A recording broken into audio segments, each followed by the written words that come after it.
तो hello everyone, कैसे हैं आप सभी। उम्मीद करते हैं आप सब बहुत अच्छे होंगे और बहुत अच्छे से पढ़ भी रहे होंगे। तो क्या लगता है आज कौन सा चैप्टर होगा। स्लाइड में दिख ही रहा होगा, चैप्टर का नाम भी दिख रहा होगा और चैप्टर नंबर भी दिख रहा होगा। और सब्जेक्ट तो पता ही है आप लोग को, सोशल स्टडीज। तो क्लास 6 का ये चैप्टर है, चैप्टर नंबर 14।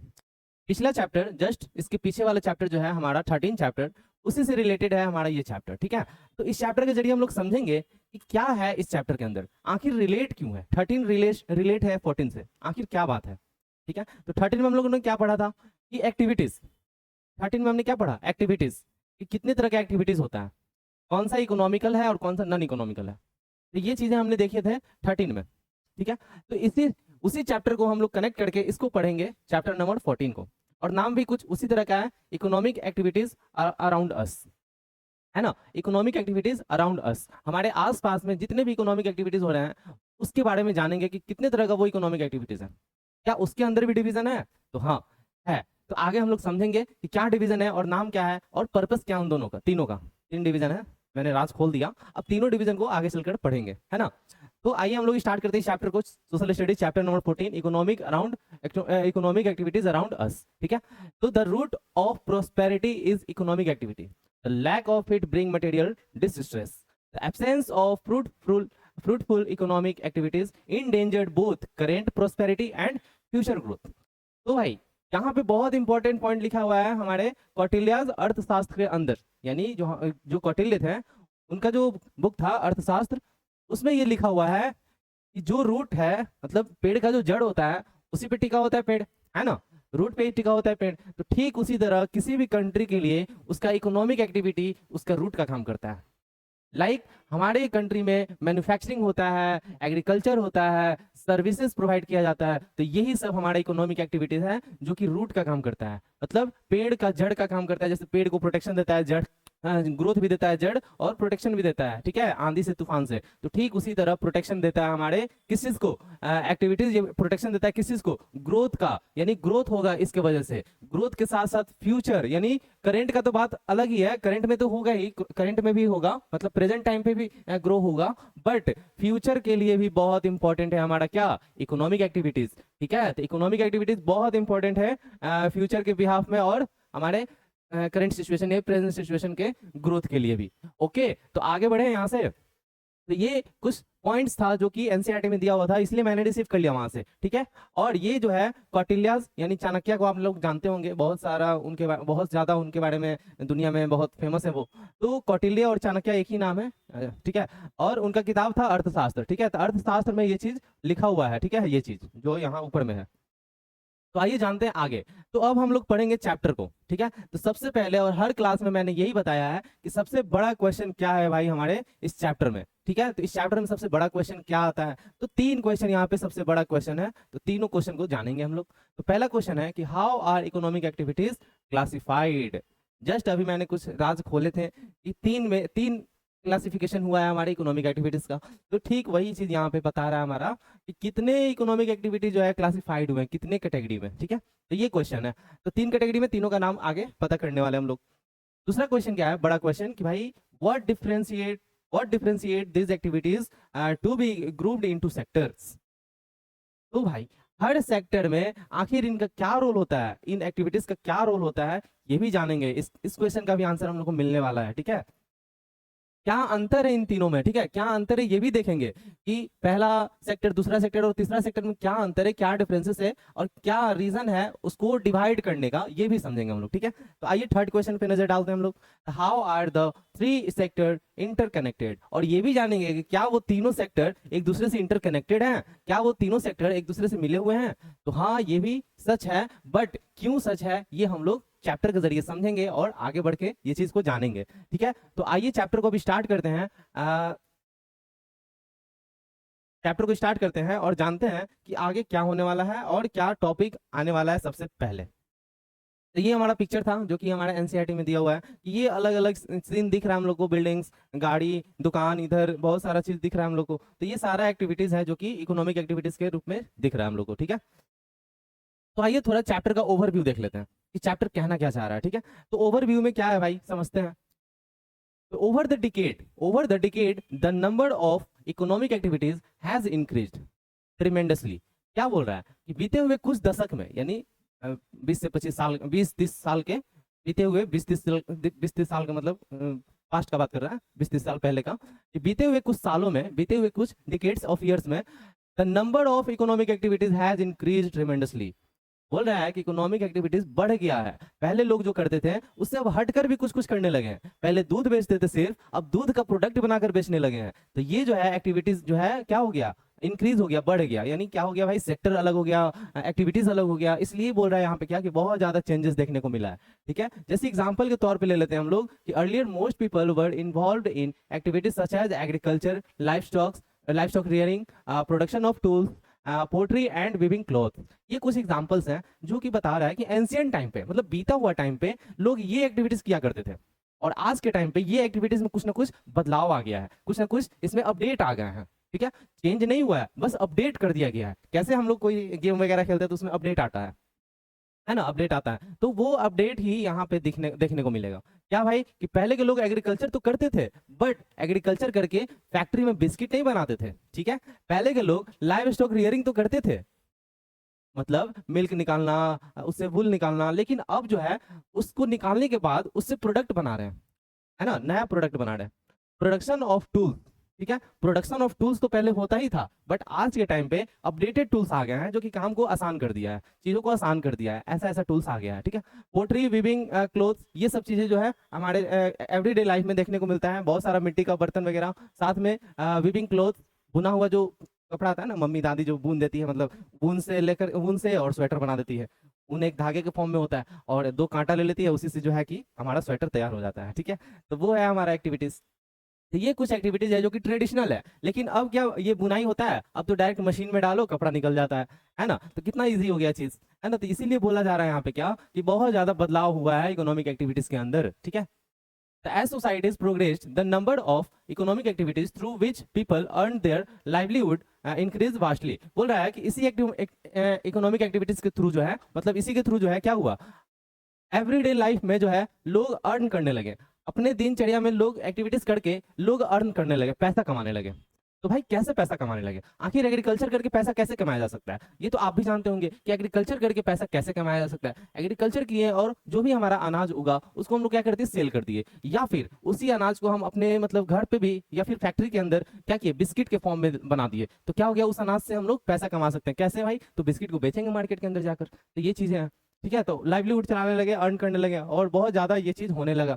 आज के टाइम पे बोल रहा है, today there are diverse economic activities such as manufacturing computers, mobile phones and drones, working in bank, school and hostels, driving various types of vehicles for transportation, making furnitures, tailoring clothes using machines, creating softwares, repairing refrigerator and washing machines etcetera. सोचो etcetera भी लगा दिया last में, इतना example लेने के बाद जो है एक्सेट्रा लगा दिया लास्ट में, क्योंकि बहुत सारा और छूट भी गया है ना। सारा लिख नहीं पाएगा ना इंसान, इसलिए सारा नहीं लिख करके क्या लिख दिया, एक्स्ट्रा लिख दिया, एक्स्ट्रा कह रहे हैं एक्सेट्रा लिख दिया है। ठीक है, तो एक्सेट्रा का मतलब क्या, कि बहुत सारा और एग्जांपल आ सकते हैं इन सब के भी अलावा। यानी ये एग्जांपल कहना क्या चाह रहा है समझते हैं। पहला क्या एग्जांपल, कहाँ गया कहाँ गया कहाँ गया कहाँ गया कहाँ गया, ये रहा। तो पहला एग्जांपल है कि manufacturing such as manufacturing computers, यानी आज के टाइम पे कंप्यूटर भी बनाने लगे लोग। पहले क्या था, छोटा छोटा टूल्स बनाते थे, या फिर कुछ कुछ और भी मतलब प्रोडक्ट जैसे बुन लेना, कपड़ा बना लेना, तो वो सब चीजें करते थे। लेकिन आज के टाइम पे क्या है भाई, कंप्यूटर बन रहा है, मोबाइल फोन्स बन रहे हैं, ड्रोन्स बन रहे हैं, आप लोगों का फेवरेट, यानी ड्रोन्स बन रहा है ना, ऐसे चलाएंगे उड़ेगा और कैप्चर करेगा सारा वीडियो वगैरह, फोटोज वगैरह।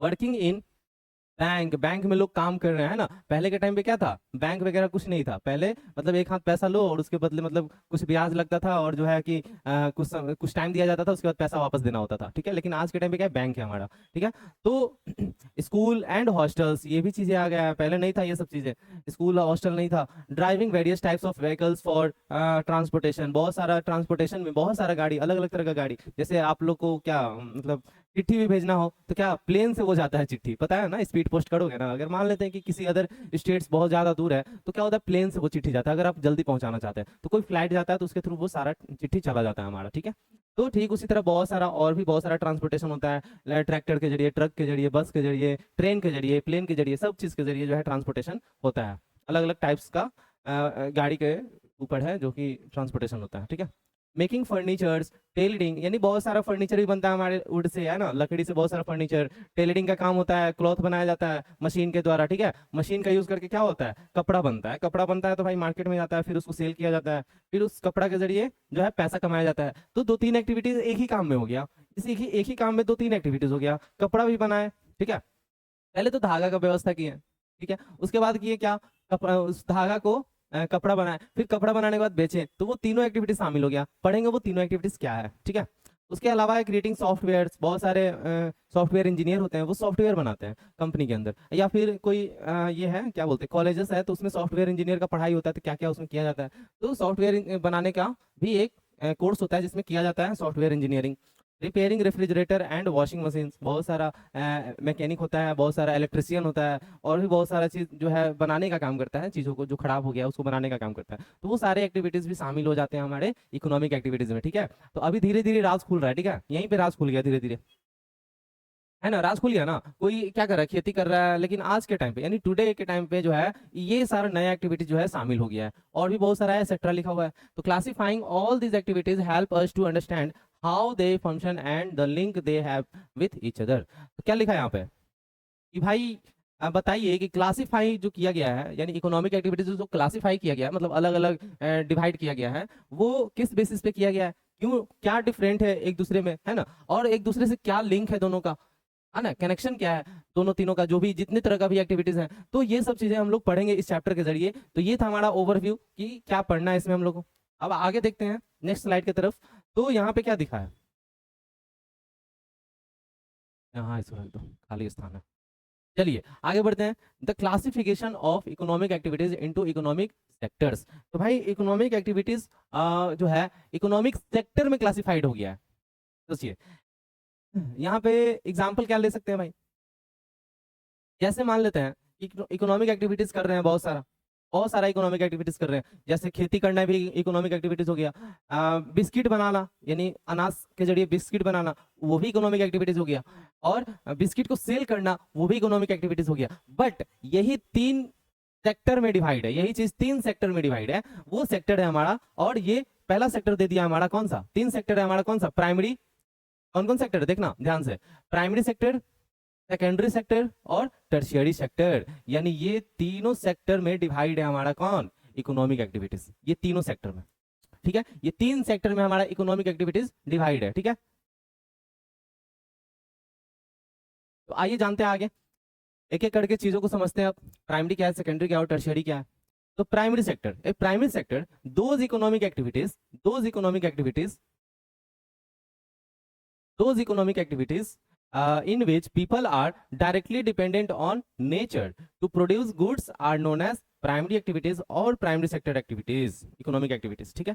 क्या लिखा है यहाँ पे कि प्राइमरी एक्टिविटीज उसको बोलेंगे जो वो एक्टिविटीज जिसमें डायरेक्टली डिपेंड है किस पे, नेचर पे या फिर एग्रीकल्चर पे, यानी खुद से चीजों को उगाना या फिर मतलब डायरेक्टली मिल जाना, मतलब जैसे नेचर से क्या हुआ हम लोग को फल फ्रूट्स जो है डायरेक्टली मिल गया, तो वो है हमारा primary sector, primary sector economic activities. Clear हो गया यहाँ पे। अब यहाँ पे ये दिया हुआ है, एक ही शायद ले लिए हैं क्या हम दोनों जगह, अच्छा दोनों एक ही है ना। तो चलिए इसको देख लेते हैं क्या बोल रहा है। इकोनॉमिक एक्टिविटीज जो है, इकोनॉमिक सेक्टर जो है वो क्या है भाई, तो broad group that include various activities that help with the economic prosperity of a nation. कितना इंपॉर्टेंट लिखा है, इकोनॉमिक एक्टिविटी जो है, इकोनॉमिक सेक्टर जो है ये बहुत बड़े पैमाने पे होता है। इकोनॉमिक सेक्टर, ये हमारा जो है ना, ये सारा चीज ये कीवर्ड है ना, जो हमारे बुक के साइड में दिया हुआ है। आप लोग देखेंगे जो एनसीईआरटी का बुक है उसके साइड कॉर्नर पे दिया रहता है साइड पे, ठीक है। तो वही चीज हमने यहाँ पे ले लिया है सारे, और भी है आगे चलकर देखेंगे और भी आएंगे, तो वो सब ले लिया है मैंने यहाँ पे। तो प्राइमरी सेक्टर आप लोग समझ गए होंगे कि प्राइमरी सेक्टर क्या है भाई। तो इकोनॉमिक एक्टिविटीज वो इकोनॉमिक एक्टिविटीज जिसमें क्या किया जा रहा है, एग्रीकल्चर या फिर नेचर, एग्रीकल्चर या तो खुद से उगाइए या तो नेचर से डायरेक्टली लीजिए आप, तो वो हमारा प्राइमरी सेक्टर इकोनॉमिक एक्टिविटीज में आ जाएगा। क्लियर, इकोनॉमिक सेक्टर समझ गया ना, ये ऊपर वाला का ही डेफिनेशन है हमारा। इकोनॉमिक सेक्टर क्या होता है भाई, तो वो मतलब बहुत बड़ा ग्रुप है, क्या करता है, इन्वॉल्व हो जाता है किसी एक फील्ड में, जैसे एग्रीकल्चर में इन्वॉल्व है, मैन्युफैक्चरिंग में इन्वॉल्व है, कोई बेचने में इन्वॉल्व है, सर्विस देने में, तो वो सारा जो है हमारा इकोनॉमिक सेक्टर आ जाएगा। ओके, आइए आगे देखते हैं नेक्स्ट स्लाइड की तरफ। नेक्स्ट स्लाइड में क्या है हमारा ये देखिए, ये हमारा प्राइमरी सेक्टर का कुछ एग्जांपल है, ठीक है, एग्जांपल है जो कि मैंने लिया है यहाँ पे प्राइमरी सेक्टर का। तो क्या है primary sector, classification of economic activities into economic sector. तो पहला हमारा प्राइमरी सेक्टर, प्राइमरी सेक्टर जो है वो है हमारा पहला। तो इसमें क्या क्या आ जाता है, agriculture, mining, fishing, raising live stocks, forestry, ये सब प्राइमरी सेक्टर में आ जाता है। उसके अलावा भी है हमारे पास, उसके अलावा भी है हमारा, कहाँ गया, अब नहीं है, ठीक है इतना ही है। तो ये सब हमारा प्राइमरी सेक्टर में आ जाता है, ठीक है। एग्रीकल्चर करना, माइनिंग करना, माइनिंग करके क्या निकालते हैं हम लोग, सोना निकला, चांदी निकला, एल्युमिनियम निकला, लोहा निकला, तो ये सब चीज निकलता है ना, तो उससे ये हम लोग डायरेक्टली मिल गया नेचर से। अब उससे हम लोग क्या वो हमारा हो गया प्राइमरी एक्टिविटीज, ठीक है। डायरेक्टली नेचर से जो मिल गया वो प्राइमरी एक्टिविटीज हो गया। या फिर एग्रीकल्चर कर लिए तो प्राइमरी एक्टिविटीज हो गया, अभी मैंने जस्ट बताया। या फिर फिशिंग यानी मछली मारना, मछली पालन करना या फिर मछली मारना, यानी ये फिशिंग भी जो है हमारा किसमें आएगा, प्राइमरी एक्टिविटीज में। उसके अलावा हमारा रेजिंग लाइव स्टॉक्स, यानी जो हम लोग पशु पालन करते हैं ना, जैसे मुर्गी पालना या फिर गाय भैंस या फिर जो भी चीजें हैं, वो सब हमारा क्या है, जैसे मुर्गी से क्या मिलेगा, अंडा मिलेगा, तो अंडा को सेल कर सकते हैं, तो डायरेक्टली जो नेचर से मिल रहा है। या फिर फॉरेस्ट्री, फॉरेस्ट से जो भी प्रोडक्ट लिए उसको हम लोग बेचकर पैसा कमाए, तो वो भी हमारा प्राइमरी सेक्टर इकोनॉमिक सेक्टर में आ जाएगा, प्राइमरी इकोनॉमिक सेक्टर में आ जाएगा। क्लियर। अब यहाँ पे प्राइमरी सेक्टर क्या होता है, यहाँ हमारा ये कीवर्ड में दिया हुआ था इसलिए इसको मैंने ले लिया, ठीक है। The group of activities that involve extraction of raw material directly from nature such as farming, fishing, forestry, etc. तो वही चीज यहाँ पे लिखा हुआ है जो हम लोगों ने पढ़ लिया है कि प्राइमरी सेक्टर क्या है भाई, जो डायरेक्टली हम लोग को मिले, डायरेक्टली रॉ मटेरियल जो मिले हम लोग को कहाँ से मिले, वो नेचर से मिले, इसी चीज को हम लोग बोलते हैं प्राइमरी सेक्टर, ठीक है। उसी में एग्जाम्पल है बहुत सारा, फार्मिंग, फिशिंग, फॉरेस्ट्री, माइनिंग, ये सब हमारा एग्जाम्पल है। क्लियर। अब आगे बढ़ते हैं नेक्स्ट स्लाइड की तरफ। तो यहाँ पे सेकेंडरी का बात हो रहा है अब। तो सेकेंडरी एक्टिविटीज क्या है भाई, तो सेकेंडरी एक्टिविटीज जो है economic activities in which people are dependent on output. Output, output जो है कंफ्यूज कर रहा है आप लोग को, है ना, क्या है भाई देख लेते हैं। तो economic activities in which people are dependent on output of the primary sector and transform them to produce goods are known as secondary activities और सेकेंडरी सेक्टर इकोनॉमिक एक्टिविटीज। बहुत इंपॉर्टेंट है और बैकबोन कहा जाता है हमारे किसी भी कंट्री का, ये secondary sector, backbone of the country. India का भी बैकबोन हमारा क्या है, ये सेकेंडरी सेक्टर ऑफ इकोनॉमिक, ठीक है। तो क्या है भाई सेकेंडरी सेक्टर, समझते हैं। यहाँ पे क्या होता है, वो इकोनॉमिक एक्टिविटीज जो लोग क्या करते हैं उस पर डिपेंड होते हैं, किस पे डिपेंड होते हैं, आउटपुट पे डिपेंड होते हैं, यानी उससे क्या मिलने वाला है हम लोग को, मतलब एक प्रोडक्ट से दूसरा प्रोडक्ट जो बना रहे हैं वही है हमारा आउटपुट, ठीक है। तो प्राइमरी सेक्टर का जो प्रोडक्ट है हमारा, प्राइमरी सेक्टर का जो भी रॉ मटेरियल है उसको हम लोग क्या कर देते हैं, ट्रांसफॉर्म कर देते हैं, बदल देते हैं। कैसे भाई, तो मैन्युफैक्चरिंग करके, ठीक है, उसको प्रोड्यूस, नया गुड्स बना देते हैं, नया सामान बना देते हैं, इसी सेक्टर को हम लोग बोलते हैं सेकेंडरी सेक्टर। यानी एक प्रोडक्ट से दूसरा प्रोडक्ट बना दिए और इसी प्रोडक्ट को हम लोग बोलेंगे ये वाला जो बना, और इस बीच में जो प्रोसेस हुआ उसी को सेकेंडरी सेक्टर बोलेंगे, ठीक है। ट्रांसफॉर्म हो गया, वो बदल गया, एक चीज से दूसरा चीज बन गया, तो यही ट्रांसफॉर्मेशन कहलाता है हमारा क्या, सेकेंडरी सेक्टर इकोनॉमिक। यानी जो फैक्ट्री हो गया, जहां पे मैन्युफैक्चरिंग होता है वो जगह हो गया, ये सब हमारा किस में आ जाएगा, सेकेंडरी सेक्टर ऑफ इकोनॉमिक में आ जाएगा, ठीक है। The secondary sector include the construction of buildings, roads, etc. ये सब चीजें भी हमारा सेकेंडरी सेक्टर में आएगा, ठीक है। बिल्डिंग, रोड, ये सब जो बन रहा है ये सब सेकेंडरी सेक्टर में आएगा, ठीक है। आगे बढ़ते हैं, आगे है and providing utilities like water. अच्छा देखिए, पानी का भी यूज करते हैं हम लोग, बहुत सारे मैन्युफैक्चरिंग जब होता है तो उसमें पानी का भी यूज करते हैं, पानी को भी यूटिलाइज करते हैं हम लोग, पानी को भी, तो वो भी सेकेंडरी सेक्टर में आ जाएगा। क्लियर, क्लियर यहाँ पे, क्लियर, ऑल ओके। वाटर या फिर इलेक्ट्रिसिटी या फिर गैस या फिर अदर सच नेसेसिटीज, क्या लिखा है कि जो भी हम लोग प्राइमरी, ये क्या बोलते हैं, आ गया, प्रोवाइडिंग यूटिलाइज, हाँ यूटिलाइज कर देते हैं। पानी के जरिए हम लोग क्या बना सकते हैं, इलेक्ट्रिसिटी बना सकते हैं, पानी के जरिए हम लोग क्या बना सकते हैं, और भी चीजों कर सकते हैं। मतलब बहुत सारे मैन्युफैक्चरिंग जहाँ पे होता है वहाँ वाटर का बहुत जरूरत होता है ना। जैसे बिस्किट का फैक्ट्री है तो वहां पे भी वाटर का यूज होगा, तो इलेक्ट्रिसिटी बना सकते हैं, और भी बहुत सारी चीजें, जैसे गैस हो गया, गैस को भी यूटिलाइज कर लेते हैं हम लोग, जैसे एलपीजी गैस हो गया, सीएनजी गैस हो गया, ये सब गैस को भी यूटिलाइज करके ही लाया गया है, मतलब मैन्युफैक्चरिंग करके ही लाया गया है। जो आपके घर में सिलेंडर आता है वो एलपीजी है, लिक्विफाइड पेट्रोलियम गैस, है ना, एलपीजी। तो ये जो है ये कैसे बना भाई, तो पेट्रोलियम से बना। तो पेट्रोलियम डायरेक्ट क्या डाल दिया गया, नहीं, उससे गैस निकाला गया और गैस को यूटिलाइज कर दिया गया एलपीजी के फॉर्म में, और वही सिलेंडर आप यूज करते हैं, ठीक है। उसी तरह सीएनजी गैस भी है हमारा, natural gas. So it also include the manufacturing of product in factories and production unit to process raw material from the primary sector into some other form that can be further sold or consumed। तो यहाँ पे important point लिखा है यहाँ पे क्या, कि जो भी हम लोग सेकेंडरी सेक्टर में करते हैं वो कैसे होता है भाई, तो मैन्युफैक्चरिंग करके होता है, मैन्युफैक्चरिंग प्रोसेस होता है, जिसमें क्या रोल होता है भाई, तो मैन्युफैक्चरिंग करने के लिए हम लोग को क्या चाहिए, रॉ मटेरियल चाहिए। तो रॉ मटेरियल कहाँ से आएगा, प्राइमरी सेक्टर से आएगा। तो प्राइमरी सेक्टर का योगदान है हमारे सेकेंडरी सेक्टर को रन करने में, चलाने में, है ना, क्लियर। तो यहाँ पे रॉ मटेरियल मिलेगा और उस रॉ मटेरियल के जरिए हम लोग क्या कर सकते हैं, प्रोडक्शन कर सकते हैं, नई चीजें बना सकते हैं, गुड्स बना सकते हैं, है ना, बहुत सारा प्रोडक्ट बना सकते हैं। तो इसी प्रोसेस को बोलेंगे हम लोग सेकेंडरी सेक्टर, क्लियर। आइए आगे देखते हैं। तो उसको हम लोग क्या करते हैं भाई, तो form that can be further sold और कंज्यूम, या फिर खुद यूज करो या फिर उसको तुम सोल्ड करो यानी बेचो। तो दोनों काम हम लोग कर सकते हैं, पैसा भी कमा सकते हैं सेकेंडरी से और कंज्यूम भी कर सकते हैं यानी प्रोडक्ट को यूज भी कर सकते हैं, क्लियर। तो ये सेकेंडरी सेक्टर का ये हमारा दिया हुआ था, क्या था ये, the group of activities that involves processing of raw material derived from primary sector into product for sale और कंजप्शन। तो ये है हमारा इस सेक्टर का ये क्या बोलते हैं उसको, कीवर्ड्स जो कि चैप्टर में दिया हुआ है हम लोग का। तो यही चीज यहाँ पे लिखा हुआ है कि प्रोडक्शन होता है इस सेक्टर में, ठीक है। आइए आगे देखते हैं नेक्स्ट स्लाइड की तरफ।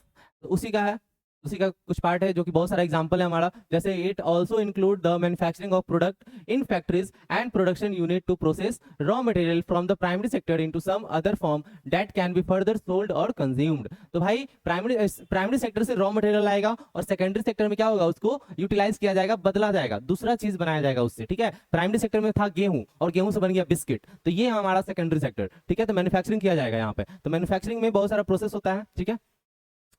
तो यहाँ पे जो है सोल्ड करो या फिर कंज्यूम करो वो आपके ऊपर है, ठीक है। तो कुछ एग्जांपल ले लेते हैं सेकेंडरी एक्टिविटीज का। तो पहला एग्जांपल है processing of grains obtained from agricultural field to make flour in mill. तो भाई गेहूं लाए खेत से, खेत में उगाया गेहूं किसान ने, और उस गेहूं को ले गया कहाँ पे, मिल में, मिल वाले को बेच दिया। अब मिल वाला क्या किया, उसको पीस दिया। हम पीसा ऐसा नहीं बैठ करके, है ना, वो पीसा कहाँ पे, मशीन के अंदर, मिल के अंदर। तो मशीन में पीस करके उसको क्या किया, सोल्ड किया आटे के फॉर्म में, ठीक है, आटा बेचा उसने, तो आटा बन गया भाई, गेहूं से आटा बन गया। तो यहाँ पे यही चीज बताना चाह रहे हैं मैन्युफैक्चरिंग में, ठीक है। Extraction of oil from groundnut and processing of groundnut, जो भी बादाम होता है, बादाम का भी तेल निकाला जाता है, तो वो भी प्रोसेसिंग है। उसी तरह सरसों होता है मस्टर्ड, उसका भी तेल निकाला जाता है, तो वो भी प्रोसेस है। तो मस्टर्ड कहाँ से आया, ग्राउंडनट कहाँ से आया, तो वो सारा आया हमारा एग्रीकल्चर फील्ड से यानी प्राइमरी सेक्टर से, यानी रॉ मटेरियल जो आ रहा है वो कहाँ से आ रहा है, प्राइमरी सेक्टर से आ रहा है, क्लियर। आइए आगे देखते हैं। तो जैसे और भी एग्जांपल है, जैसे टी, यहाँ पे क्या लिखा है, processing of tea leaves to derive tea, यानी चाय पत्ती बनता है ना, चाय पत्ती जिसने चाय पिया होगा वो जान रहा होगा कि चाय पत्ती कैसे बनता है, चाय पत्ती बनता कैसे या फिर चाय पत्ती दिखता कैसा है, ये तो आप लोग जान रहा होगा। तो ये जो है टी का खेती होता है, यानी टी का लिव्स का खेती होता है। उस टी लिव्स को डाला जाता है टी के अंदर, और जब टी मिलता है फिर हम लोग को, और उसी टी को डालते हैं हम लोग चाय के अंदर, तो चाय बन जाता है। उसी तरह बहुत सारा वुड जो है फॉरेस्ट से आता है और उसको कन्वर्ट कर दिया जाता है फर्नीचर में या फिर पेपर में, या फिर जो है कॉटन जो है वो भी खेती से आता है और उसको बना देते हैं हम लोग क्लॉथ्स, यानी कपड़ा बना देते हैं, कॉटन से कपड़ा बन जाता है। उसी तरह स्टील आता है आयरन ओर से, ठीक है, is used to make automobiles like car, truck, यानी बहुत सारा चीज बन सकता है आयरन से या फिर स्टील से। देखिए होगा ट्रेन में भी स्टील लगा रहता है, एरोप्लेन में भी, तो स्टील का कहाँ नहीं योगदान है, हर जगह पे स्टील का यूज है। तो इसलिए स्टील बहुत इंपॉर्टेंट है, यानी मदर ऑफ मिनरल्स बोला जाता है आयरन को, आयरन से स्टील बनता है, ठीक है। आइए आगे बढ़ते हैं नेक्स्ट स्लाइड की तरफ। ये कुछ हमारा एग्जांपल है 21 का, इकोनॉमिक एक्टिविटीज, सेकेंडरी एक्टिविटीज का, सेकेंडरी सेक्टर का। कंस्ट्रक्शन हो गया, मैन्युफैक्चरिंग हो गया, वाटर सप्लाई हो गया, सोलर पावर हो गया, तो ये सब हमारा इकोनॉमिक एक्टिविटीज है सेकेंडरी सेक्टर का। और भी कुछ कुछ एग्जाम्पल है हमारा इधर सेकेंडरी का, क्या है भाई, तो ये है हमारा टेक्सटाइल फैक्ट्री, ये हमारा ऑटोमोबाइल फैक्ट्री, ये हमारा फर्नीचर प्रोडक्शन यूनिट, ये है क्या है, यानी दवाई यहाँ पे बन रहा है, ठीक है ना, दवाई बन रहा है, क्लियर। तो सेकेंडरी सेक्टर है हमारा, बहुत सारा इंक्लूड है इसमें हमारा सेकेंडरी सेक्टर में भी। तो सेकेंडरी सेक्टर बैकबोन बोला जाता है इसको, किसको, कंट्री का बैकबोन होता है हमारा सेकेंडरी सेक्टर। देख रहे हो ना कितना सारा एक्टिविटीज हो रहा है, नई नई चीजें बनाई जा रही है, कहाँ पे, सेकेंडरी सेक्टर में। तो नई चीजें बनता है तभी तो देश आगे बढ़ता है ना। जितना आविष्कार होगा, जितना नया नया चीज बनेगा, जितना जितना हम लोग टेक्नोलॉजी डेवलप करेंगे, वो चीज वो कंट्री आगे बढ़ेगा, क्लियर। आइए अब तीसरा हम लोग देखते हैं टर्शियरी सेक्टर। टर्शियरी सेक्टर क्या है भाई, तो all those economic activities that provide support to people involve in primary and secondary sector activities are called tertiary sector. यानी हर वो एक्टिविटीज जो सेकेंडरी और प्राइमरी दोनों को आगे बढ़ाने का काम करे या फिर दोनों को सपोर्ट करने का काम करे, उसी को बोलेंगे हम लोग tertiary sector activities, tertiary sector, clear. तो टर्शियरी एक्टिविटीज, इसका कुछ यहाँ पे हमारा कीवर्ड है, देख लेते हैं। The group of activities that involves the provision of services which complement both primary and secondary sector such as transportation, banking, management of business, ये सब हमारा टर्शियरी सेक्टर का काम है। ठीक है, क्या है भाई टर्शियरी सेक्टर का काम? तो जो भी प्राइमरी सेक्टर या फिर सेकेंडरी सेक्टर को सपोर्ट दे रहा है चीजों को डेवलप करने में या फिर चीजों को बेचने में या फिर उसको प्रोवाइड करने में, पब्लिक में, मार्केट में प्रोवाइड करने में, वो सब चीजें क्या है हमारा टर्शियरी सेक्टर में। जैसे प्रोडक्ट बना फैक्ट्री के अंदर तो मैन्युफैक्चरिंग हुआ यानी सेकेंडरी सेक्टर हुआ, तो वो सेकेंडरी सेक्टर अब जो है मार्केट के अंदर आएगा, तो मार्केट में कैसे आएगा? तो ट्रांसपोर्टेशन के जरिए यानी गाड़ी के जरिए, बहुत सारा ट्रांसपोर्टेशन चार्ज भी लगता है, तो वो सर्विस कौन देगा? Tertiary sector. उसी तरह बैंकिंग, बैंक लोन देने का काम करता है ताकि फैक्ट्री जो है डेवलप कर सके, फैक्ट्री जो है वो मैन्युफैक्चरिंग कर सके, तो बैंकिंग का भी बहुत बड़ा योगदान होता है हमारे इसमें प्राइमरी और सेकेंडरी में। टर्शियरी में क्या है? बैंकिंग जो है बैंक से लोन लिया और सामान खरीद लिया और सामान बेचा फिर उसको, तो टर्शियरी सेक्टर। उसी तरह बैंक भी बहुत ज्यादा योगदान देता है, सर्विस देता है। बिजनेस मैनेजमेंट, ये सब चीजें भी जानना जरूरी है, जिसके लिए एमबीए लोग करते हैं ना बिजनेस मैनेजमेंट के लिए। तो वो सब चीजें क्यों करते हैं? ताकि टर्शियरी सेक्टर में बहुत ज्यादा काम कर सकें, बहुत ज्यादा इनरोल हो सके और टर्शियरी सेक्टर को समझ सकें। ठीक है, इसलिए मैनेजमेंट किया जाता है, कोर्स किया जाता है। ठीक है, बिजनेस के लिए। तो आइए इसमें एग्जाम्पल कुछ देख लेते हैं क्या क्या आ सकता है टर्शियरी सेक्टर में। तो ये कुछ एग्जाम्पल है हमारा भाई, सेकेंडरी सेक्टर है ये। अच्छा, यहाँ गलती से टर्शियरी सेक्टर लिखने के बजाय हम क्या कर दिए? सेकेंडरी सेक्टर लिख दिए। क्लियर? तो यहाँ पे थोड़ा इसको हम इरेज कर देते हैं।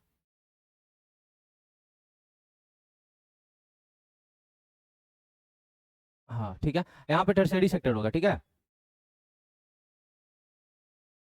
टर्शियरी सेक्टर होगा।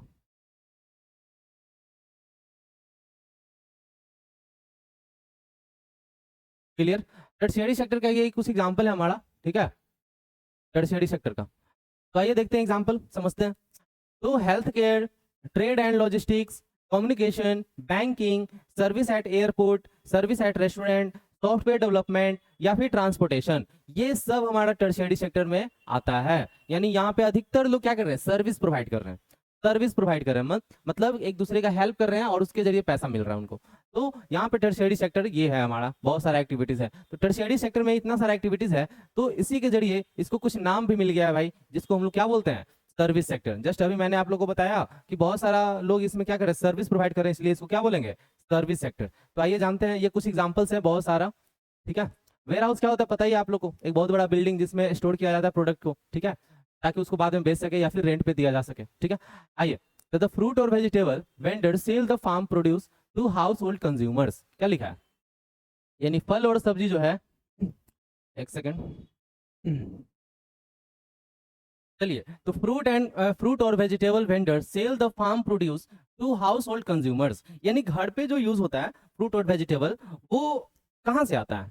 वो आता है हमारा एग्रीकल्चर से, फ्रूट और वेजिटेबल। तो उसका भी बहुत सारे लोग फार्मिंग करते हैं फ्रूट और वेजिटेबल्स का। तो वो क्या करते हैं भाई? जिसको जरूरत होता है उसको बेचते हैं। यानी अधिकतर कौन खरीदता है भाई? मिडिल क्लास वाला ही लोग खरीदता है, मतलब नॉर्मल इंसान से।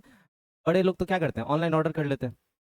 तो हाउस होल्ड जो कंज्यूमर्स होते हैं वो खरीदते हैं किससे? जो फ्रूट और वेजिटेबल बेचते हैं, वेंडर्स, उनसे। ठीक है, उसी तरह doctor, nurse, teacher, lawyers and pilots provide their services to those who need them, यानी इन सब लोगों का जिसको जरूरत पड़ेगा वो क्या करेंगे? इनको इनसे सर्विस लेंगे और इनको कुछ पेड करेंगे फी के रूप में। जैसे हम पढ़ा रहे हैं तो हम फी के रूप में लेंगे पैसा, या फिर डॉक्टर देखता है तो उसके जरिए फी लेता है उसमें। ठीक है, या फिर नर्स हो गई, वो भी फी लेती है। लॉयर यानी जो होता है हमारा ये लॉयर, वो भी फी लेता है। ठीक है, तो ये सब जो है हमारा सर्विस है हमारा। ठीक है, एक सेकेंड, कॉल आ रहा है थोड़ा।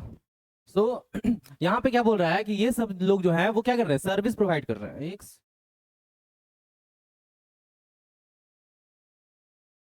ठीक है, ये सब जो लोग हैं वो क्या कर रहे हैं? सर्विस प्रोवाइड कर रहे हैं। जिनको भी जरूरत है वो अपने हिसाब से वो सर्विस ले रहे हैं उनसे। ठीक है, तो there are technician who repair and service electronic items include mobile phone, television, mechanics. हाँ, ये सब जो है क्या लिखा है कि इलेक्ट्रॉनिक आइटम, यानी जितना भी इलेक्ट्रॉनिक आइटम है तो आपके घर में वो क्या है, जब खराब होता है तो आप किसको बुलाते हैं? टेक्नीशियन को बुलाते हैं, ताकि उसको ठीक कर सके वो, क्योंकि उसके पास नॉलेज होता है। तो वो हम लोग को क्या दिया? सर्विस दिया, नॉलेज का सर्विस दिया। ठीक है, उसके पास नॉलेज था इसलिए बना दिया वो। उसी तरह मैकेनिक होता है जो कि क्या करता है? आपके गाड़ी खराब हो जाता है आपका, तो उसको क्या करता है? ठीक कर देता है। इलेक्ट्रिशियन हो गया, अगर बिजली का कुछ प्रॉब्लम आ जाता है तो उसको ठीक कर देता है। ठीक है, तो their services make our lives easier. तो इन सब का जो सर्विस है, जैसे मैकेनिक हो गया, इलेक्ट्रिशियन हो गया, है ना, ये सब टेक्नीशियन हो गया, ये सब जो है हमारा क्या करता है? सर्विस प्रोवाइड करता है, और इन ये जो है हमारे लाइफ को इजी बना देते हैं, है ना। होता क्या है कि बहुत गरीब लोग होते हैं जिनका पंखा मान लो खराब हो गया, फैन खराब हो गया, तो वो खराब हो गया तो नया खरीदने लायक नहीं है। लेकिन अगर 100-200 में बन जाता है तो वो क्या करते हैं, इलेक्ट्रिशियन को बुला लेते हैं ताकि फैन को बना दे वो, ठीक है। तो ऐसे जो है धीरे धीरे काम होता है, ईजी बन जाता है लाइफ। तो similarly communication services through mobile and internet, software development and service at hotel, restaurant, bank, school, hospital, airport, shop, warehouse etcetera. तो क्या बता रहा है यहाँ पे कि उसी तरह ये भी बहुत सारा सर्विसेज है, जैसे communication service through mobile and internet, mobile और इंटरनेट के जरिए हम लोग कम्युनिकेट कर सकते हैं एक जगह से दूसरी जगह, ठीक है ना, कॉल कर लेते हैं या फिर मेल कर लेते हैं इंटरनेट के जरिए, ठीक है ना। तो बहुत सारा चीज अब आसान हो गया, बहुत सारा एक्टिविटीज कर सकते हैं हम लोग, ठीक है, ऑनलाइन जरिए।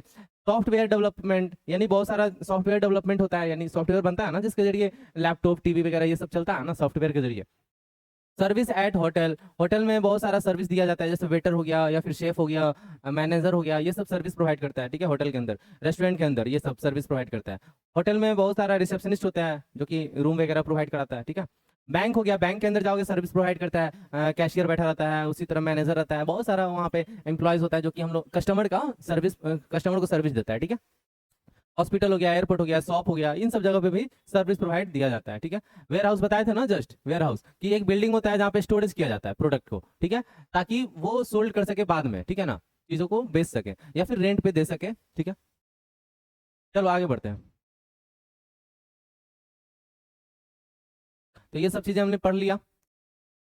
अब बढ़ते हैं नेक्स्ट टॉपिक की तरफ जो कि बहुत इंपॉर्टेंट टॉपिक है, क्लियर, बहुत इंपॉर्टेंट टॉपिक है।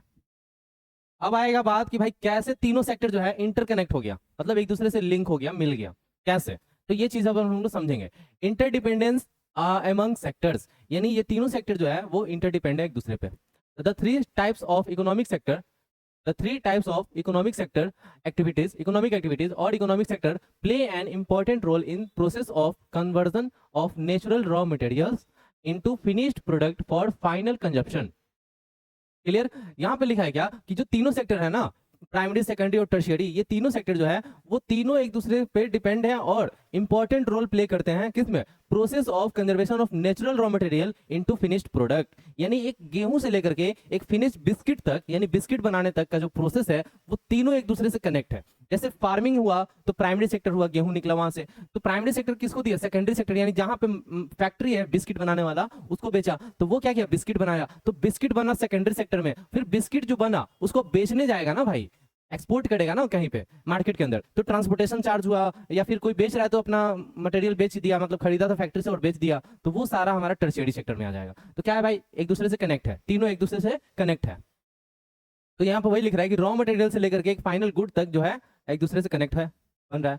Let us go on an imaginary excursion to a village in Anand district of Gujarat to study an interesting example where we will understand how the three sector are interconnected and support each other. तो एक example के जरिए, जो कि एक imaginary कर सकते हैं यहाँ पे, कि भाई एक डिस्ट्रिक्ट है जिसका नाम है आनंद और गुजरात में है ये डिस्ट्रिक्ट, तो यहाँ पे हम लोग इसके जरिए समझेंगे, इस एग्जांपल के जरिए, कि भाई कैसे ये तीनों सेक्टर एक दूसरे से इंटरकनेक्ट है, ठीक है। तो आइए उस एग्जांपल के जरिए हम लोग और आगे समझते हैं कि कैसे कनेक्ट है एक दूसरे से, ठीक है। तो यहाँ पे पहला टॉपिक है हमारा dairy cooperative, from farm to plate. Farm to plate यानी एक फार्म से आपके प्लेट तक पहुंचने में क्या रोल है हमारे इन तीनों सेक्टर का, वो समझेंगे, ठीक है। तो डेयरी कोऑपरेटिव, डेयरी कोऑपरेटिव का मैंने शायद यहाँ पे लिया है ये एक्स्ट्रा वर्ड, हाँ ये रहा डेयरी कोऑपरेटिव। पहले कोऑपरेटिव वर्ड को समझ लेते क्या है हमारा, ठीक है। तो a group of people who voluntarily come together to meet their economic and social need in a formal way. They want the cooperative and decision are taken by the members collectively.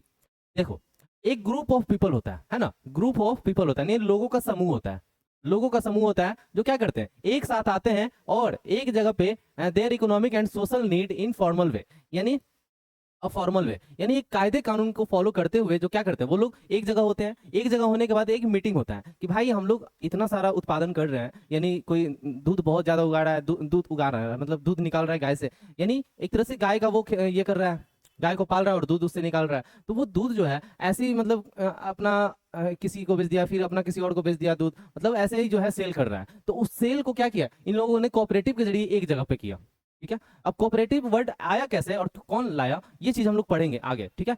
तो अभी समझ लेते हैं बस कि cooperative का मतलब क्या होता है। तो एक जगह आना और इकोनॉमिक एक्टिविटीज में शामिल होना, और इसमें पूरा सोसाइटी रोल लेता है और डिसीजन भी सारा लोग मिलकर ही लेता है, ठीक है, एक जगह पे आकर के। और एक तरह से ये बिजनेस करना हो गया, ठीक है। आगे समझेंगे कि कोऑपरेटिव लाया कौन, कोऑपरेटिव क्यों जरूरी था, ठीक है। तो काव है, पहले ये कहानी को समझते हैं, एग्जाम्पल को, ठीक है, एग्जाम्पल को समझते हैं, उसके बाद आगे बढ़ेंगे। काव have a special place in lives of farmer and their families. यानी गाय, गाय हमारी माता है, ये तो सबको पता है, ठीक है। तो गाय जो है, वो जो है गाय, गाय को लोग पालते हैं और उससे दूध लेते हैं और साथ में उनका पूजा भी करते हैं, गौ माता का पूजा भी करते हैं, बहुत ख्याल भी रखते हैं ना, हर तरह का पॉसिबल काम करते हैं उनका उनका ठीक है। तो यहाँ पे काव जो है एक स्पेशल प्लेस है हमारे लाइफ में, है ना, हमारे जिंदगी में, या फिर किसान की जिंदगी में, या फिर इंडिविजुअल कोई भी फैमिलीज है उनके जिंदगी में। The farmers milk the cow the farmers milk the cow and sell their milk to dairy near by.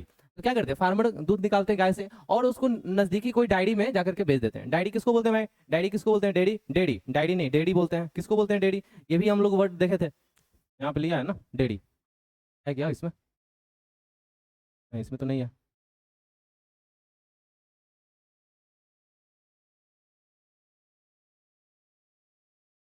अच्छा, ठीक है। डेयरी का मतलब क्या, वहां पे जहां पे मिल्क कलेक्ट होता है और उसको क्या किया जाता है, बेच दिया जाता है मार्केट में, ठीक है। जिसको भी जरूरत होता है वो डेयरी से ही खरीदता है, लेकिन जिसको बेचना होता है वो आकर के डेयरी में ही बेचता है, ठीक है। डेयरी में मिल्क का प्रोडक्ट बनता है, मिल्क वहां पे कलेक्ट होता है और डेयरी से ही सारा जगह पे एक्सपोर्ट होता है, ठीक है। तो यहाँ पे वही लिख रहा है कि डेयरी में वो लोग बेच देते थे, जो भी नजदीकी डेयरी हुआ करता था उस टाइम पे, वहां पे वो लोग बेचते थे दूध जो है, मिल्क जो है बेचते थे किसान।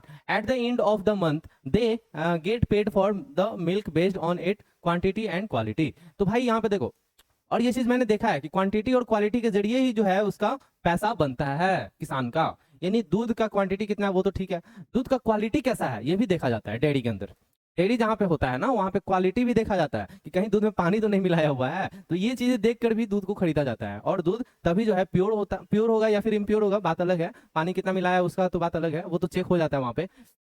तो डेयरी क्या करता है, एक सही दाम देता है उसको, कब, जब आप प्योर मिल्क दोगे तब, एकदम 1% भी पानी नहीं मिलाओगे आप तब, ठीक है। वैसे भी गाय के दूध में तो मैक्सिमम वाटर ही होता है, ये तो आप लोगों को भी पता होगा, क्रीम बहुत कम होता है उसमें, भैंस के दूध में ज्यादा होता है क्रीम, ठीक है। तो क्वांटिटी और क्वालिटी देखा जाता है हमारे किसके अंदर, मिल्क के अंदर, और उसी के बेसिस पे उसको पेड किया जाता है, मंथली मंथली बेसिस पे उसको पेड किया जाता है। However this was not the case about 50 year ago. ये मतलब काफी साल से नहीं चलता रहा है, और भी बहुत पहले से ये सब चीजें चलता है, मतलब 50 साल पहले का ये केस है, बता रहा है। This is amazing story of milk cooperative named Anand milk union limited. आप लोग ये नाम सुना होगा, सुना क्या होगा, आप लोग जानते भी होंगे, है ना, घर पे आपके इसका प्रोडक्ट भी आता होगा अमूल का, ठीक है। तो ये जो है बहुत पुराना है हमारा, कब का, 1940s के टाइम पे ये बना हुआ था। इससे भी पहले लिखा है ना अर्ली, इससे भी पहले farmer in Anand district would sell milk to the neighbouring villages. और यहाँ पे जो कोऑपरेटिव था, मतलब ये सब मिल करके इसको चलाते थे, ठीक है ना, सब मिल करके एक एक तरह से क्या बोल सकते हैं इसको, मिल करके मतलब एक साथ आते थे, कोऑपरेटिव बनाते थे और उसी के जरिए जो है मिल्क को बेचते थे अपने गाँव में या फिर आस पड़ोस के गाँव के अंदर, ठीक है। तो आइए आगे बढ़ते हैं। तो और वहां पे क्या लिखा है और क्या बता रहा है कि एक दिन क्या हुआ कि फार्मर जो था कलेक्टिवली अप्रोच्ड सरदार, फार्मर जो था वो सरदार वल्लभ भाई पटेल से अप्रोच किए, मतलब रिक्वेस्ट किए। तो अ प्रोमिनेंट नेशनल लीडर, एक बहुत बड़े लीडर है हमारे सरदार वल्लभ भाई पटेल, पता ही होगा आप लोग को सरदार वल्लभ भाई पटेल कौन थे। तो विच विथ देयर प्रॉब्लम्स, यानी अपना प्रॉब्लम्स लेकर के किसके पास पहुंचे, सरदार वल्लभ भाई पटेल के पास पहुंचे, ठीक है, इनके पास पहुंचे अपना प्रॉब्लम लेकर के, और एक बहुत बड़े लीडर थे ये। तो ये जो एडवाइस देते हैं उससे इनका लाइफ चेंज हो जाता है, कैसे भाई, तो he advise them to form a cooperative. Clear हो गया ये चीज कि कोऑपरेटिव वर्ड आया कहां से, तो इन्होंने दिया था cooperative word, to become independent and stop relying on the middleman. ठीक है, यहाँ पे क्लियर हुआ, यानी मिडिल मैन को ना दे करके आप क्या करो, एक कोऑपरेटिव बनाओ, आप किसी और पे डिपेंड मत रहो, इंडिपेंडेंट रहो, मतलब किसी का मत सुनो, आप अपना करो, यानी एक मेंबर बनो, मतलब कोऑपरेटिव मेंबर बनाओ और उसके जरिए आप मिल्क को बेचो, यानी दूध को बेचो। As a cooperative the farmers would be able to buy and sell milk as a group, taking care of the entire operation of milk collection, processing and distribution themselves, ठीक है। तो ये सब चीजें खुद से आप करो, यानी आप जो होता है ना डेयरी, वो क्या करता है, वो खरीदता है, वही डिस्ट्रीब्यूट करता है, किसको कितना में बेचना है, किसको कितना में खरीदना है, ये सब सारा वही डिसाइड करता है। तो ये सब वो उसको ना दे करके आप खुद करो, ये सारा काम आप खुद करो, यानी कलेक्ट भी करो, कलेक्ट के साथ साथ डिस्ट्रीब्यूशन करो, कितना प्राइस लेना वो डिसाइड करो। तो ये सब चीजें अलग अलग गांव में आप बेचो, ये सब चीजें भी आप करो, उसमें प्रोसेसिंग करो, जो भी प्रोसेसिंग है वो सारा करो आप, ठीक है ना। तो इंटायर ऑपरेशन जो है ऑफ मिल्क कलेक्शन, यानी इकट्ठा करना, सारा दूध को इकट्ठा करवाना, यानी सब मेंबर्स जो है वो इकट्ठा करेंगे मिल्क को, ताकि उसको क्या कर सके, डिस्ट्रीब्यूट कर सके अलग अलग गांव के अंदर, ठीक है, या फिर अपने गांव में भी, ठीक है। तो सरदार वल्लभ भाई पटेल जो थे, the farmers took Sardar Patel advice, यानी तुरंत से ये जो है मतलब एडवाइस जो है तुरंत ले लिया उन्होंने, कहा कि हाँ ये आइडिया बहुत अच्छा है, ये आइडिया बहुत काम आने वाला है, और इसी आइडिया के जरिए ये क्या बोलते हैं, अमूल बना, ठीक है। तो Sardar Vallabhbhai Patel, Amul was set up in 1946 under the leadership of Tribhuvan Patel, जो कि लॉयर थे, फ्रीडम फाइटर भी थे, ठीक है, और एक थे डॉक्टर वर्गीज कुरीन, जो कि इंजीनियर थे, ठीक है, कहाँ पे, डेयरी फैक्ट्री के अंदर मुंबई में, ठीक है। तो ये जो सरदार वल्लभ भाई पटेल थे, ये क्या किए, एक अमूल सेटअप किए, अमूल कंपनी, जिसका हमने यहाँ पे अभी पढ़ा था, फुल फॉर्म क्या था अमूल का, तो आनंद मिल्क यूनियन लिमिटेड, आनंद क्या था, जगह का नाम था, ठीक है। तो ये जो था अमूल, इसी के जरिए जो है क्या हुआ, ये कौन खोला था अमूल, तो सरदार वल्लभ भाई पटेल कब खोले थे, 1946 में, ठीक है, 1946 में, setup in 1946 under the leadership of Tribhuvandas Patel, यानी इनके लीडरशिप में ये अमूल को खोला गया, मतलब सेटअप किया गया। और साथ में कौन थे, डॉक्टर वर्गीज कुरीन, जो कि इंजीनियर थे, मतलब कहाँ पे, डेयरी फैक्ट्री के अंदर मुंबई में, इनके लीडरशिप में, इन दोनों के लीडरशिप में खोले सरदार वल्लभ भाई पटेल, ठीक है। ये सरदार वल्लभ, ये नहीं है, ये है कौन है हमारा, त्रिभुवन और कुरीन, ठीक है, ये सब वर्गीज कुरीन है लेफ्ट साइड में और त्रिभुवन पटेल है राइट साइड में, ठीक है, यहाँ पे लिखा हुआ है। चलिए आइए आगे बढ़ते हैं। तो ये हमारा छोटू सा नन्हा सा क्लास 6 का बच्चा, ठीक है, क्लास 6 का बच्चा है वहाँ पे। ये कुछ हमारा ये है एग्जाम्पल है, एग्जाम्पल कह रहे हैं, कीवर्ड्स हैं जो कि देखेंगे।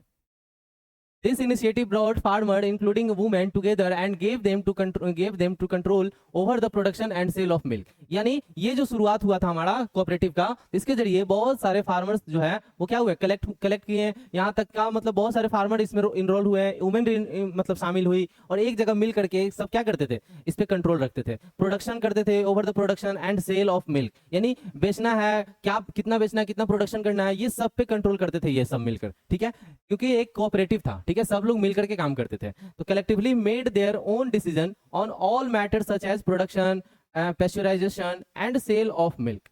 तो भाई यहाँ पे क्या लिख रहा है कि सारा डिसीजन, यानी सब डिसीजन कौन लेते थे, the milk producers collectively made their own decision, यानी जो मिल्क प्रोड्यूसर थे, यानी जो दूध का उत्पाद करते थे, मतलब दूध निकालते थे गाय से, वो सब जो है कलेक्टिवली, यानी एक जगह होकर के सारा डिसीजन लेते थे खुद से, यानी मैटर किसी भी चीज का हो, या फिर प्रोडक्शन का मैटर हो, पेस्चराइजेशन का मैटर हो, एंड बेचने का मैटर हो, यानी इन सब पे डिसीजन कौन लेगा, ये लेंगे कौन, फार्मर्स, जो प्रोड्यूसर्स हैं, प्रोड्यूसर्स, फिल्म वाला प्रोड्यूसर मत समझना, ठीक है। अब यहाँ पे देखो, पेस्चराइजेशन, इसका मतलब क्या होता है समझ लेते हैं। इसका मतलब होता है कि एक प्रोसेस है by which milk is preserve through heating to a specific temperature to kill harmful bacterias, यानी एक प्रोसेस है जिसके अंदर मिल्क के अंदर जो भी बैक्टीरियाज होते हैं, हार्मफुल बैक्टीरिया, जो कि दूध को खराब कर देते हैं, दूध फट जाता है, खराब हो जाता है, तो उस स्पॉइल हो जाता है, तो उसको मतलब ये कंट्रोल कर देता है टेम्परेचर के जरिए, ठीक है, एक टेम्परेचर है जिसके जरिए। तो ये सब पे कंट्रोल किसका रहेगा भाई, तो प्रोड्यूसर का, यानी फार्मर का कंट्रोल रहेगा। The task was shared by everyone, which helped raise their income gradually. तो ये सारा प्रोसेस, ये सारा काम जो है क्या करता है, इनकम बढ़ा देता है लोगों का, हर लोग मिलकर के काम करते हैं और इनकम जनरेट करते हैं, clear. So they did not need the middleman in anymore and become like one big family, यानी एक बड़ा सा फैमिली बन गया है ना, सब लोग मिल करके, यानी जो कोऑपरेटिव है हमारा एक बड़ा सा फैमिली बन गया है, और वो सब मिल करके क्या करते हैं, इनकम जनरेट करते हैं, सारा काम खुद ही करते हैं, मतलब खुद मिल करके सब काम करते हैं, कैसे घर में हम लोग सारा काम मम्मी पापा भाई बहन सब मिल करके करते हैं, ठीक उसी तरह ये सब भी करते थे, ठीक है, एक बड़ा फैमिली बन गया था। अब ये कुछ वर्ड्स हैं हमारा, पेस्चराइजेशन तो बता ही दिए, फैक्ट्री मतलब समझ रहे हो कि एक बिल्डिंग होता है और वहाँ पे, या फिर ग्रुप ऑफ बिल्डिंग रहेगा, जहाँ पे क्या होता है, गुड का मैन्युफैक्चरिंग होता है फैक्ट्री के अंदर, और भी बहुत सारा कंपोनेंट बनाया जाता है साथ में, और वहाँ पे फाइनल प्रोडक्ट बन करके निकलता है। जैसे मैंने बताया था फैक्ट्री के अंदर ही गेहूं बेचेगा किसान जो है फैक्ट्री को, और फैक्ट्री में गेहूं से आटा बनाए या फिर आटा से बिस्किट बनाए, ये सारा प्रोसेस जो होता है इसी के अंदर होता है। रिटेल मतलब समझ रहे हो आप, the sale of goods in small quantities for use by the end consumers rather than for resale, यानी रिटेल क्या होता है, रिटेल मतलब मैन्युफैक्चरिंग हुआ फैक्ट्री के अंदर, फैक्ट्री बेचा होलसेलर वाले को, होलसेलर वाला बेचा रिटेलर वाले को, ठीक है। तो रिटेल जो होता है, रिटेलर वाला जो होता है वो क्या करता है, नॉर्मल हमारे घर के आसपास भी मिल जाता है, जो कि छोटा छोटा प्रोडक्ट जो है, सारा प्रोडक्ट वहाँ पे अवेलेबल होता है ना, किराना दुकान जिसको बोलते हैं, किराना स्टोर्स। एक्सपोर्ट मतलब समझ रहे हो ना, गुड्स को एक जगह से दूसरी जगह पहुंचाना ट्रांसपोर्टेशन के जरिए, ठीक है। तो यहाँ पे एक कंट्री से दूसरे कंट्री अगर जाता है तभी एक्सपोर्ट कहलाता है, ठीक है ना। जैसे इंडिया से चाइना गया कोई चीज तो एक्सपोर्ट हो गया वो, ठीक है। और चाइना से अगर इंडिया आया तो वो इम्पोर्ट हो गया, इम्पोर्ट आ गया वहां से, ठीक है। तो इसमें क्या होता है भाई, इसमें हाँ मिडिल मैन आया था ना वर्ड, ये मिडिल मैन क्या था भाई, मिडिल मैन का जरूरत नहीं पड़ता था, लिखा है ना यहाँ पे। तो मिडिल मैन कौन थे, तो वो लोग, वो पर्सन जो क्या करते थे, सामान को खरीदते थे किससे, प्रोड्यूसर से यानी किसान से, एंड बेच देते थे उस किसको, कंज्यूमर को यानी कस्टमर को, जो जिनको भी जरूरत होता था। तो मिडिल मैन जो थे वो चार्ज फी लेते थे फॉर दिस सर्विस, यानी इस सर्विस के लिए वो चार्ज लेते थे। यानी 10 रुपए किसान से खरीदे तो 20 रुपए बेच दिए कंज्यूमर को, तो क्या हो गया, चार्ज उनका एक्स्ट्रा आ गया 10 रुपया। तो वही जो है एक्स्ट्रा कमा लेते थे, किसान को फायदा उतना नहीं होता था, किसान को सिर्फ 10 रुपये मिलता था। अगर किसान डायरेक्टली कंज्यूमर को बेचे तो 20 रुपये में बिकता था, तो 20 रुपया उसको फायदा हो जाता, लेकिन आधा हो रहा है ना, जस्ट 50% डिस्काउंट हो जा रहा है इस मिडिल मैन की वजह से। तो मिडिल मैन को हटा दिया गया और खुद का कोऑपरेटिव फॉर्मेशन कर लिया गया। क्लियर, तो ये चीज आप लोग समझ गए होंगे इतना, जितना भी बोर्ड पे दिख रहा है। तो आगे बढ़ते हैं नेक्स्ट स्लाइड की तरफ, और इसमें देखते हैं हम लोग को क्या है। तो ये कुछ क्या है ये, कुछ उसी का ओवरव्यू है, ठीक है ना, कोऑपरेटिव्स का ही। As more and more farmer began to see the benefit of the cooperative. तो फार्मर को कोऑपरेटिव का बेनिफिट दिखने लगा था, है ना। कोऑपरेटिव का बेनिफिट बहुत सारा था क्योंकि डायरेक्टली फायदा हो रहा था। इट कंटिन्यू टू ग्रो, तो इसी के अंदर वो क्या किया, कंटिन्यू रखे, ग्रो किया इसी के अंदर। The quantity of milk that was being collected was so huge that the farmers decided to make other product of out of it. क्या लिखा है यहाँ पे, बहुत इंपॉर्टेंट पॉइंट है। फार्मर्स को लगा कि भाई कब तक दूध बेचेंगे, सिर्फ दूध का कुछ प्रोडक्ट बनाते हैं अब उस प्रोडक्ट को भी बेचेंगे ताकि इनकम एक्स्ट्रा आ सके, है ना। तो फार्मर जो है ये डिसाइड करते हैं कि अब नया कुछ बनाते हैं दूध के जरिए, ठीक है, दूध के हेल्प से। तो दे सेटअप अ फैक्ट्री इन आनंद, आनंद यानी जगह का नाम था, वो गुजरात में है। और यहाँ पे फैक्ट्री सेटअप करते हैं और स्टार्ट करते हैं प्रोडक्शन का, किस चीज का भाई, तो बटर, मिल्क पाउडर, इन सब चीजों का, बटर और मिल्क पाउडर। और आज के टाइम पे जो है ये कोऑपरेटिव जो है बहुत बड़े स्तर पर काम कर रहा है और बहुत ज्यादा प्रोडक्ट बना रहा है, ठीक है। मिल्क को प्रोसेसिंग करके प्लांट के अंदर, यानी जहाँ पे मिल्क होता है, मिल्क का प्रोसेसिंग होता है, बटर और घी ये सब चीजें बनाया जाता है, उसी को प्लांट बोला जाता है, मिल्क प्लांट। तो प्रोसेसिंग प्लांट उसी को बोलते हैं। तो वहाँ पे क्या हो रहा है, the factories all over India, यानी ये चीज जो है बहुत जगह पे, पूरे इंडिया में बहुत जगह पे ये सेटअप हो चुका है और मिल्क के जरिए बहुत सारा प्रोडक्ट बनाया भी जा रहा है, ठीक है। तो can you name of use, यानी कुछ फैक्ट्रीज का नाम पूछ रहे हैं, जगह का नाम पूछ रहे हैं जहाँ पे ये चीज तुमने देखा है। The product are then transported and sold in both small and large retail shops all over the country. तो भाई यहाँ पे हर जगह पे तुमको क्या होगा, ट्रांसपोर्टेशन। जैसे मान लेते हैं कि हमारे पटना में जो है नहीं है कोई फैक्ट्री, तो क्या होगा, यहाँ पे ट्रांसपोर्टेशन होगा। अगर अगल बगल कोई स्टेट में होगा, जैसे उत्तर प्रदेश में है, तो क्या करेगा, पटना एक्सपोर्ट कर देगा, क्योंकि यहाँ पे भी डिमांड होगा भाई कोई ना कोई, ठीक है। तो ओवरऑल पूरे कंट्री में जो है इसका एक्सपोर्ट होता है, ठीक है। In fact they also export the product to several countries around the world, यानी हमारे इंडिया में ही नहीं, इंडिया के बाहर भी इसका डिमांड होगा, तो वहां पे क्या होगा, एक्सपोर्ट होगा, और होता भी है, आज भी होता है, ठीक है। तो इज इट नॉट अमेजिंग। और ये बहुत बड़ा बात नहीं है भाई कि मतलब एक्सपोर्ट इंपोर्ट हो रहा है, मतलब बहुत सारे कंट्री पहले से इनरोल थे। In this fascinating story the farmers of this cooperative milk their cows to sell the milk later. तो यहाँ पे क्या हो गया भाई, फार्मर जो थे वो अपना लाइफ चेंज किए, कैसे भाई, कोऑपरेटिव का फॉर्मेशन करके। मिडिल मैन को साइड कर दिया, मिडिल मैन जो है बहुत ज्यादा कमा लेता था और फार्मर जो है बहुत कम कमा पाते थे पैसा। तो इसलिए जो है ये कोऑपरेटिव का आइडिया जो कि सरदार वल्लभ भाई पटेल ने दिया, और इसको अडॉप्ट किया इस आइडिया को, और इस आइडिया के जरिए वो डेवलप किए, ग्रो किए। तो this kind of economic activities called primary sector, यानी जो इकोनॉमिक एक्टिविटीज ये किया किसान लोग, वो क्या है, प्राइमरी सेक्टर। लेकिन यहाँ पे जो प्रोसेसिंग हुआ, मैन्युफैक्चरिंग हुआ, ये सेकेंडरी में आ जाएगा, और फिर बेचना ये टर्शियरी में आ जाएगा। तो economic activities because the product milk is derived directly from a natural source, यानी काउ लाइव स्टॉक्स, यानी जो प्रोडक्ट है मिल्क वो कहाँ से आ रहा है, हमारा डायरेक्टली आ रहा है काउ से या फिर अदर एनिमल से, इसलिए इसको प्राइमरी सेक्टर में लिया जाता है। Milk is then processed and converted from one form into another. तो मिल्क को क्या किया गया, अदर फॉर्म में लाया गया, ठीक है ना, मिल्क को अदर फॉर्म में ला दिया गया, जैसे कि यहाँ पे एग्जांपल है, मिल्क पाउडर बना दिए, उसका घी बना दिए, चीज बना दिए, बटर बना दिए, और भी बहुत सारा चीज बन सकता है मिल्क के जरिए। तो this economic activities are called secondary sector. यानी प्राइमरी सेक्टर किसको बोलेंगे, जब दूध निकाल रहे हैं हम लोग गाय से या फिर अदर एनिमल से, उसके बाद जो है क्या किया, उसको मैन्युफैक्चरिंग करके उससे बहुत सारा ये सब चीज बना दिए, बहुत सारा प्रोडक्ट बना दिए, तो ये बन गया हमारा सेकेंडरी सेक्टर का एग्जाम्पल। तो यहाँ से और भी बहुत सारा आगे भी प्रोसेस होगा। तो what does Amul do with all products it make.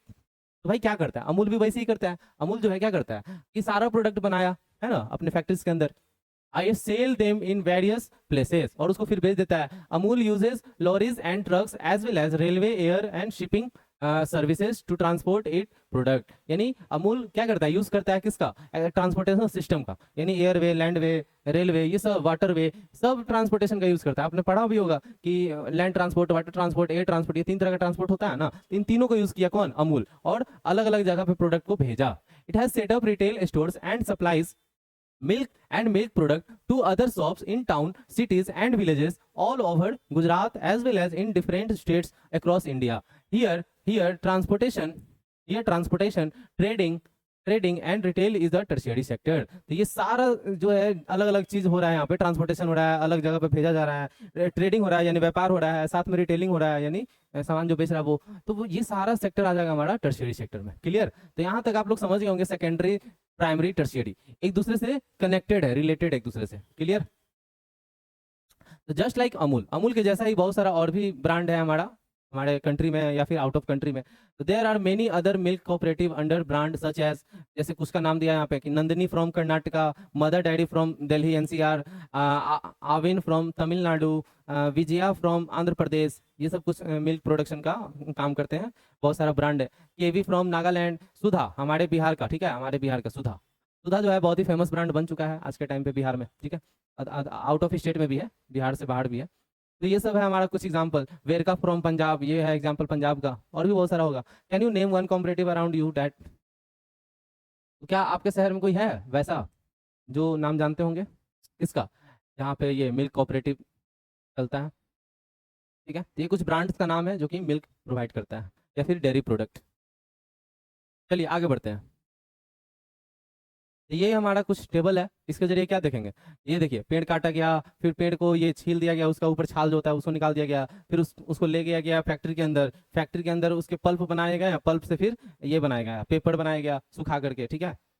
यहाँ फैक्ट्री के अंदर आया, फिर पल्प बनाया गया, पेपर बना, पेपर से फिर क्या बना, उसको कटिंग के लिए मशीन में ले गया गया, फिर प्रिंट हुआ, फिर प्रिंट होकर के किताब बन गया। तो जी कितना लंबा प्रोसेस हो रहा है, तब जा करके यहाँ ये फर्स्ट हमारा, ये हमारा क्या है फर्स्ट स्टेप, और ये हमारा second, third, fourth, fifth, second, third, fourth, fifth, 6, 7, 8, यानी फर्स्ट स्टेप से लेकर के 8 स्टेप तक आने में सोचो कितना प्रोसेस लगा। फर्स्ट स्टेप से 8 स्टेप तक, 8वां स्टेप तक आने में कितना प्रोसेस लगा, ठीक है।